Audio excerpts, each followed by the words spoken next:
ಇಲ್ಲಿಗೆ ನಿಲ್ಲಬೇಕು. ನನಗೆ ಶರಣು ಬಂದಿದ್ದೀಯಲ್ಲ ನೀನು, ಕಷ್ಟವೆಲ್ಲವೂ ಪರಿಹಾರ ಆಯಿತು ಎಂಬಂತಹ ಮನಸ್ಥಿತಿಯನ್ನು ನೀನು ಹೊಂದಬೇಕು. ಖಂಡಿತವಾಗಿಯೂ ನಾನು ರಕ್ಷಣೆಯನ್ನು ಮಾಡುವುದಕ್ಕೆ ಸಿದ್ಧನಿದ್ದೇನೆ. ನೀನು ಯಾವುದೇ ರೀತಿಯ ಮಾಡುವುದು ಬೇಡ. ಪಾರ್ಥ,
ಕಳೆಯಲಿಲ್ಲ ಎಂಬಂತಹ ಕೊರಗಿನಿಂದ ಕಾಲವನ್ನು ಕಳೆಯುತ್ತಾ ಇದ್ದವು.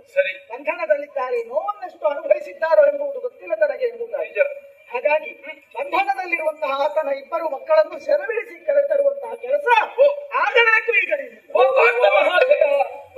ನಾನು ನಿನ್ನಲ್ಲಿ ಮಾತನಾಡಲಿಲ್ಲ ಅಂತ ನನಗೆ ಮುಖ ದೊಡ್ಡದಾಗಿದೆ. ಇಲ್ಲಪ್ಪ, ಹೀಗೆ ಬರಬೇಕು, ಹೀಗೆ ಅರಸ.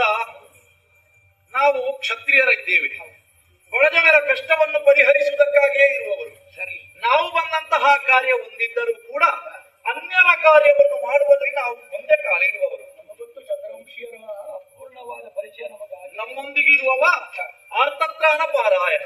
ನೀನು ಆರ್ಥನಾಗಿ ನನ್ನ ಮಕ್ಕಳನ್ನು ಸೆರೆಯಿಂದ ಬಿಡಿಸಿಕೊಡಬೇಕು ಎನ್ನುವ ಹಾಗೆ ಕೇಳಿಕೊಂಡಾಕ್ಷಣ ಆ ಹೊಣೆಗಾರಿಕೆಯನ್ನು ದೇವನ ಆರೋಪಿಸಿದ್ದಾನೆ.